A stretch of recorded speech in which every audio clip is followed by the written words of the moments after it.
안녕하세요. 반갑습니다. 겨울 방학 동안 모두 평안하셨습니까? 오늘부터 교사대학 2학기를 시작하겠습니다. 지난 1학기에 우리는 구약개관을 살펴보고 모세오경과 역사서를 공부했습니다. 이번 2학기에는 구약성경 나머지 부분, 즉 시가서와 선지서를 살펴보겠습니다.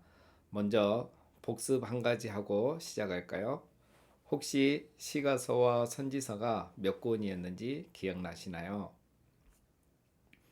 1학기의 구약 성경에는 큰 방이 이렇게 있다고 공부했죠.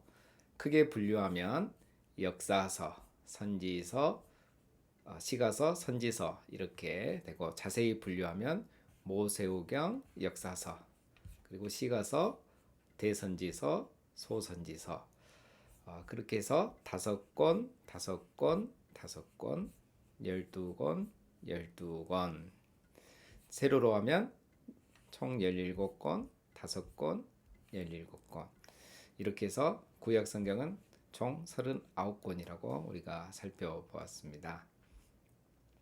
39권의 구약 성경을 우리는 이렇게 5권, 5권, 5권, 역사서 12권, 소선지서 12권 이렇게 분류해 보았습니다.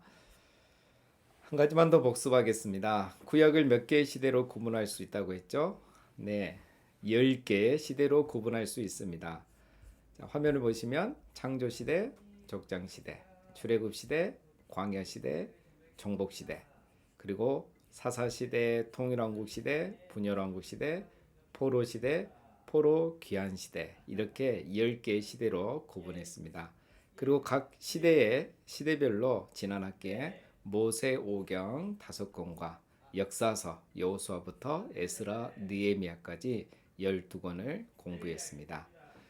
자, 그럼 오늘 공부를 시작하겠습니다. 오늘은 욥기입니다. 욥기의 저자는 누구인지 잘 알려지지 않았습니다. 엘리후, 모세, 솔로몬 등을 저자로 보는 다양한 견해가 있습니다. 하지만 욥이 역사적 실존 인물인 점을 감안할 때 욥을 저자로 보는 것이 가장 타당합니다. 욥은 실존 인물이었을까요? 에스겔과 야고보가 욥을 인용하는 것을 보면 실존 인물이었음을 우리는 부인할 수 없습니다. 에스겔 14장 14절에서 하나님께서 말씀하실 때도 욥을 언급하셨죠. 네. 그리고 야고보는 인내에 대해서 말씀하면서 욥의 인내를 인용하고 있습니다. 이렇게 에스겔과 또 야고보가 욥을 인용하는 것 보면 욥은 실제 인물이었다는 것을 우리는 인정할 수밖에 없습니다. 욥기의 기록 연대는 크게 4가지 학설이 있습니다. 욥기에 기록된 사건이 일어난 후 얼마 되지 않아 욥 또는 엘리후가 기록했다는 설이 있고 또는 모세가 미디안에서 지내는 동안 기록했다는 설도 있고 세 번째는 솔로몬이 기록했다는 이론이 있습니다. 그리고 마지막 4번째는 바벨론 포로 기간 혹은 그 이후에 기록되었다는 이론이 있습니다. 이 중에서 솔로몬 시대 또는 바벨론 포로 시대나 그 이후에 기록했다는 가능성이 가장 높습니다. 욥기의 정확한 연대는 사실 알 수 없습니다. 왜냐하면 동시대 사건에 대한 언급이 전혀 없거든요. 그러나 우리가 구약 개관에서 공부한 것처럼 족장 시대의 사건으로 추정할 만한 힌트들이 있습니다. 첫 번째 욥은 이 사건 이후에도 140년을 더 살았습니다. 약 200년을 살았던 거죠. 아브라함이 몇 년을 살았죠? 175세까지 살았습니다. 족장 시대의 인물들이 보통 이 정도로 산 것을 보면 욥기는 족장 시대의 사건이라는 것을 우리가 추정할 수 있겠죠. 욥도 가족을 위한 제사장 역할을 감당했는데 이건 역시 족장 시대 아브라, 이삭, 야곱이 가정에서 제사장 역할을 감당한 것을 보면 욥이 족장 시대 인물이라는 걸 알 수 있습니다. 그리고 세 번째는 이스라엘 민족, 출애굽, 모세의 율법, 성막 등에 대한 언급이 전혀 없습니다. 바로 욥기는 그 이전의 족장 시대의 사건이라는 것도 추정할 수 있는 증거입니다. 마지막 4번째는 족장 시대에는 하나님에 대한 칭호가 샤다이, 전능자라는 의미의 샤다이가 많이 사용되는데 다른 구약 성경에는 17회만 사용되었는데 욥기에서는 무려 31번 사용하고 있습니다. 바로 욥기가 족장 시대에 있었던 사건인 것을 우리가 확신할 수가 있습니다.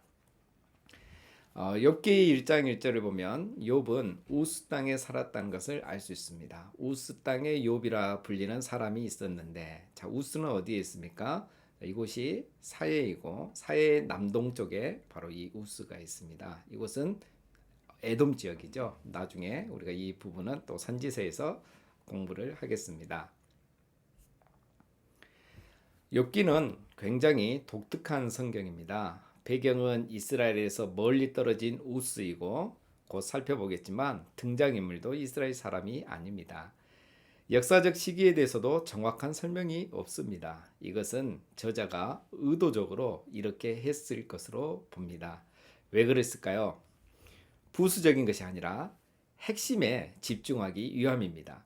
즉 욥기가 주는 메시지, 즉 주제에 집중하기 위해서라고 생각합니다. 욥기의 주제는 하나님의 절대 주권입니다. 어떤 상황에서도 하나님의 주권을 인정하라. 이것을 다시 풀어서 설명하면 하나님을 믿다가 고난을 당해도 하나님의 주권을 인정하고 하나님을 경외하라는 말씀입니다. 욥기는 고난을 다루고 있어서 고난이 주제인 것으로 우리가 오해하고 있는데 사실 그렇지 않습니다. 욥이 받는 고난을 통해 주려는 메시지가 있는데 그것은 하나님의 절대 주권에 관한 것입니다. 욥기는 이해가 되지 않는 어떤 상황에서도 하나님의 절대 주권을 인정하고 하나님을 경외하는 것이 인간의 본분이다. 세상을 단순하게 인과응보의 논리로만 보지 말라는 그런 메시지를 우리에게 주고 있습니다. 이 메시지를 주기 위해서 크게 세 가지 논쟁을 하고 있습니다. 첫 번째 논쟁은 하나님은 공의로우신가? 두 번째는 하나님은 공의로 세상을 다스리시는가? 세 번째 논쟁은 하나님이 공의로우시면 욥이 의인이 고난 당하는 것을 어떻게 설명할 수 있는가? 하나님이 공의로 다스리는데 왜 욥과 같은 의인이 세상에서 고난을 당하는가? 이 부분에 대한 논쟁이 계속 이어지고 있죠. 여러분은 이것에 대해서 어떻게 생각하십니까? 우리가 비그리스도인들을 전도할 때도 이것은 굉장히 중요한 부분입니다. 이것에 대해서 욥기의 구조와 함께 살펴보겠습니다. 1, 2장은 머릿말인데 욥기의 배경이라고 할 수 있습니다. 욥은 흠이 없고 정직하며 하나님을 경외하는 사람으로 소개됩니다. 그런데 갑자기 배경이 하늘의 천상회의로 바뀌죠. 하나님께서 욥은 참으로 의로운 사람이라고 하시자 사단이 이렇게 말합니다. 욥이 괜히 의롭겠습니까? 하나님이 복을 주셔서 그렇죠. 욥에게 고난이 줘서 그가 얼마나 의로운지 시험해 봅시다 라고 제안을 합니다. 하나님께서 사탄의 시험을 허락하시죠. 욥은 하루아침에 가족과 재산을 다 잃게 되었습니다. 그래도 욥은 하나님을 원망하지 않았죠. 오히려 이렇게 고백합니다. 욥기 1장에 보면 주신 이도 여호와시요 거두신 이도 여호와시오니 여호와의 이름이 찬송을 받을지니라 하고 이 모든 일에 욥이 범죄하지 아니하고 하나님을 향하여 원망하지 아니하니라. 이렇게 욥의 신앙이 흔들리지 않자 이번에는 사단이 욥의 발바닥에서 정수리까지 종기가 나게 했는데 욥이 얼마나 괴로웠는지 질그릇 조각을 가져다가 몸을 긁을 정도였습니다. 욥의 아내가 이것을 보고 이렇게 말했습니다.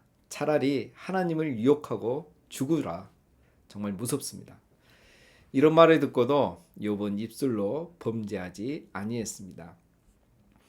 이때 욥의 친구들이 욥을 위로하고자 찾아왔습니다. 그런데 욥인 줄 알아보기 어려울 정도로 상태가 안 좋았고 고통스러워하는 것을 보고 친구들이 겉옷을 찢고 함께 울었습니다. 도저히 말로 위로할 수 없다고 그들은 생각하고 7일 동안 한마디도 하지 않았다니 정말 놀랍습니다. 3장부터 37장에서는 욥과 친구들의 변론이 시작됩니다. 욥과 친구들의 주장을 정리하면 크게 이런 내용입니다. 우리가 앞에서 세 가지 논쟁에 대해서 살펴보았죠. 여기서 우리는 세 가지 주장을 볼 수 있습니다. 먼저 욥은 이렇게 주장합니다. 나는 무죄하다. 따라서 나의 고난은 하나님의 벌이 아니다. 이것을 보면 하나님은 공의로 세상을 다스리는 것이 아니라는 것이 욥의 주장입니다. 이 말을 듣고 욥의 세 친구가 욥을 책망하고 그의 주장이 틀렸다고 말합니다. 하나님은 공의로우시다. 하나님은 세상을 공의로 다스리고 계신다. 따라서 너가 받고 있는 고난은 하나님의 벌이다. 그러니 회개하라고 말합니다. 이 말은 욥에게 사실 위로가 되지 않았습니다. 나중에 엘리후가 등장합니다. 엘리후의 주장은 세 친구들의 주장과는 조금 다릅니다.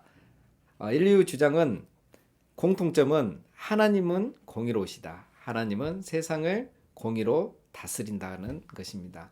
하지만 엘리후는 욥이 받는 고통이 하나님의 벌이라고 말하지는 않습니다. 고난은 죄를 짓지 말라는 경고일 수도 있고 더 성숙하게 만드는 도구가 될 수도 있다고 엘리후는 말하죠. 엘리후는 세 친구의 의견보다 조금 더 발전된 그런 주장이었습니다. 욥의 친구들은 당시 고대 근동 사람들이 하나님과 공의에 대해서 어떻게 생각하는지를 반영하고 있습니다. 그리고 지금 우리들의 생각을 또 반영하고 있다고 할 수 있죠.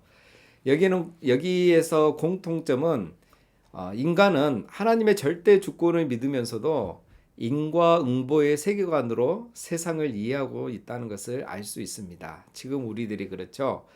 지혜롭고 선하게 살면 성공과 보상이 따르고 악하고 어리석게 살면 재앙과 벌이 따른다고 생각합니다. 이것이 욥의 친구들이 주장하고 있는 내용입니다. 29장에서 31장에서 욥은 마지막 진술을 하면서 친구들의 의견에 동의하지 않습니다. 여전히 자신의 무죄함을 계속 주장하면서 이제 하나님의 답변을 요구합니다. 38장에서 41장은 하나님께서 폭풍우 가운데 나타나셔서 욥에게 말씀하신 내용인데요. 하나님은 불의하고 공의로 다스리지 않다고 주장하는 욥의 비난에 대한 하나님의 대응이고 답변입니다.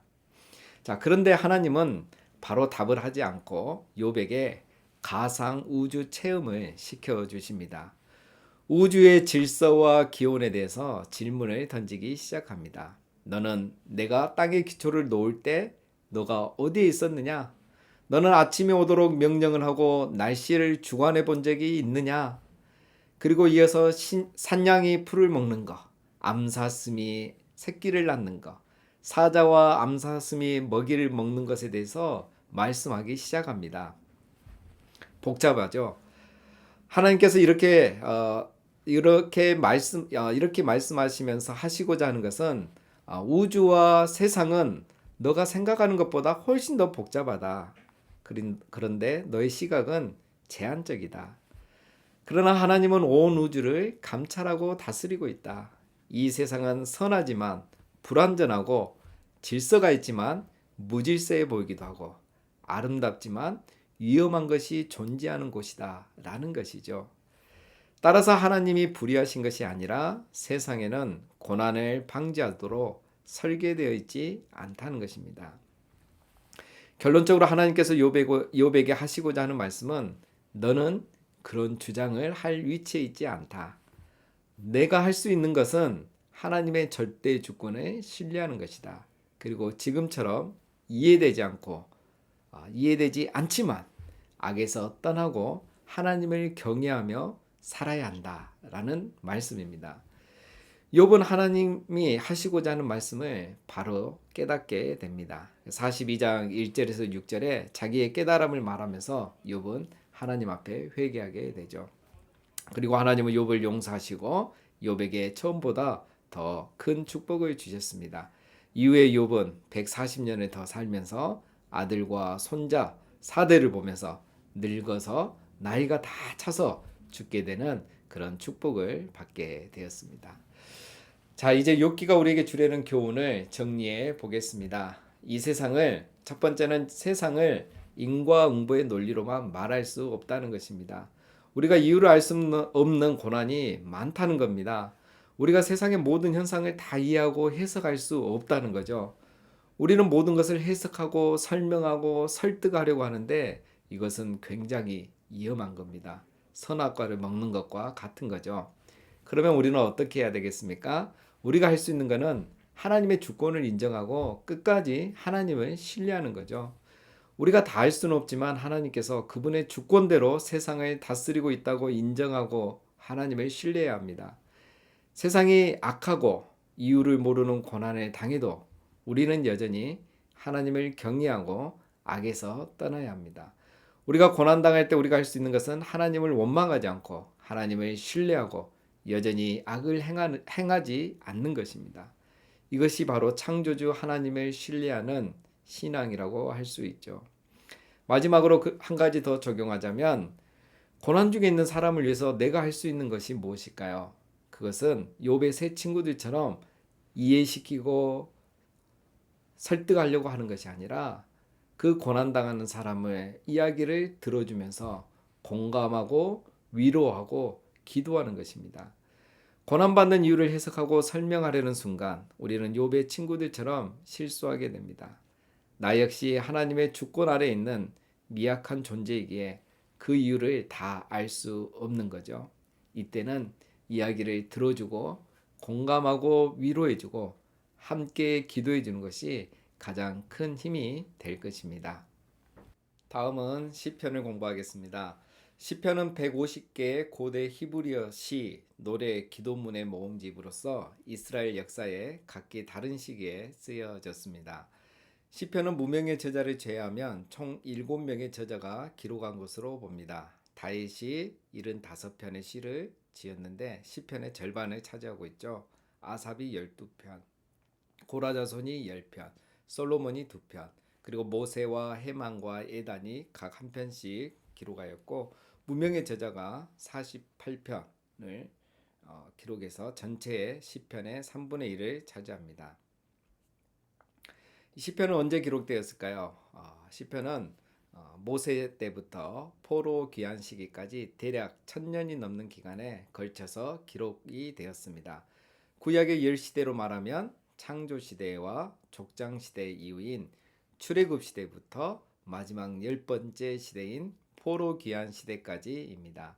이렇게 긴 기간 동안에 150편의 시만이 기록되지는 않았겠죠. 많은 시 중에서 필요에 따라서 선택해서 편집했다는 것을 우리는 바로 짐작할 수 있습니다. 시편은 편집자와 편집 연대를 따라 이렇게 5권으로 분류합니다. 시편은 5권이 모여 한 권이 된 책이죠. 각 권의 마지막 절은 모두 아멘으로 끝나고 있어서 분류하기가 어렵지 않습니다. 1권에서는 1, 2편은 표제가 없는데 아마도 전체 시편에 대한 서론으로 맨 앞에 편집된 것 같습니다. 1권은 시편과 33편을 제외하고 다윗의 개인적인 시인데 다윗을 기념하기 위하여 솔로몬에 의해 편집된 것으로 봅니다. 이 권은 저자가 다양한데 요시야 왕이 다스리는 기간 동안 종교 개혁을 위해 편집되었을 것으로 봅니다. 여기에는 예루살렘 성전과 관련된 내용들이 많이 나와 있습니다. 3권은 예루살렘의 함락을 언급하면서 국가적인 고난에 강조점을 두고 있습니다.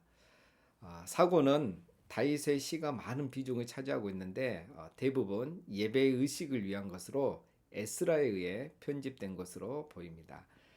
마지막 5권은 포로 귀환 후 재건한 성전에서 사용할 목적으로 느헤미야가 편집했을 것으로 봅니다. 특별히 146편에서 150편은 각각 할렐루야로 시작해서 할렐루야로 끝나서 할렐루야송이라고 부르기도 하죠.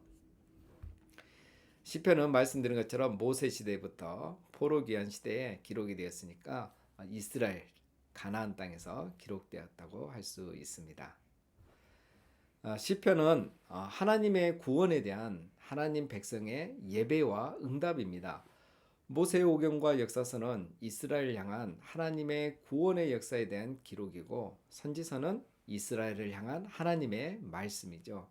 하나님께서 인간을 위해서 행하신 일이고, 하나님께서 인간에게 하시는 말씀입니다.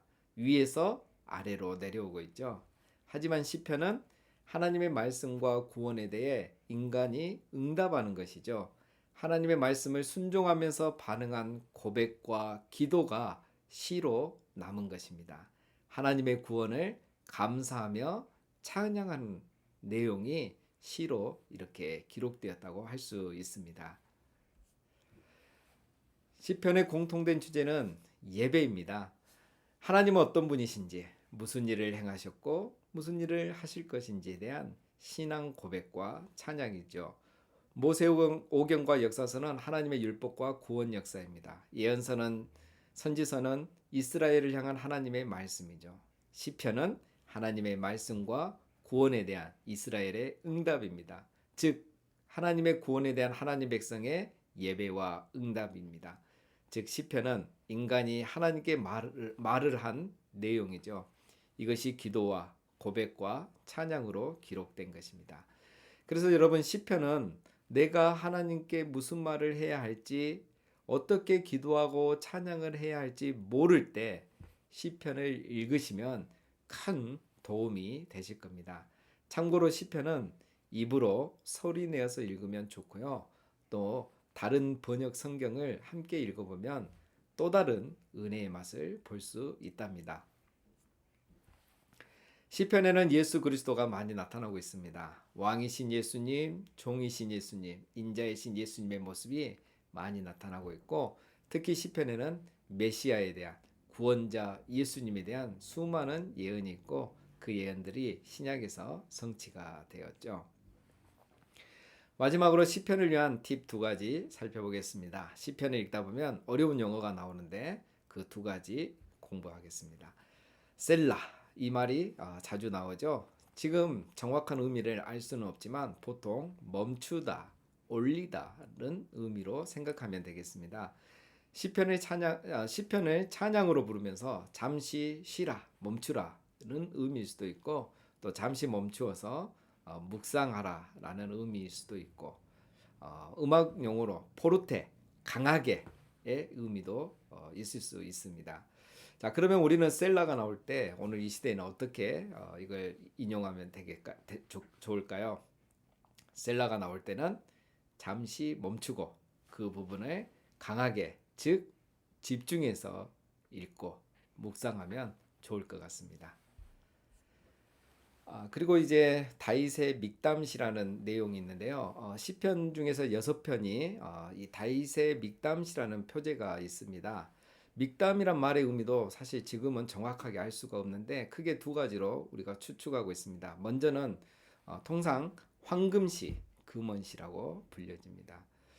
다음은 2번째는 믹담이란 말의 어근은 철에 새기다, 도장을 찍다라는 뜻인데, 이 단어는 조각이란 뜻을 가지고 있습니다. 그래서 70인역에서는 스텔로그라피아라고 번역되었으며, 이는 기둥에 새겨진 비문을 의미합니다. 즉 다윗이 사울의 박해를 받으면서 추적을 당할 때 도망을 다니면서 여기저기 시를, 동굴 속에서도 이 시를 기록했을 것으로 추정합니다. 그래서 고난의 시가 많이 있죠. 힘드신 일이 있을 때는 다윗의 믹담시가 많은 도움이 될 것입니다. 오늘은 시가서 중 욥기와 시편을 간단하게 살펴보았습니다. 욥기의 결론은 무엇이죠? 어떤 상황에서도 하나님의 주권을 인정하고 하나님을 경외하고 악에서 떠나는 것이라고 했습니다. 시편은 하나님을 향한 인간의 예배와 응답이라고 했습니다. 자, 오늘 공부는 여기까지 하겠습니다. 다음 주에 또 뵙겠습니다. 수고하셨습니다. 감사합니다.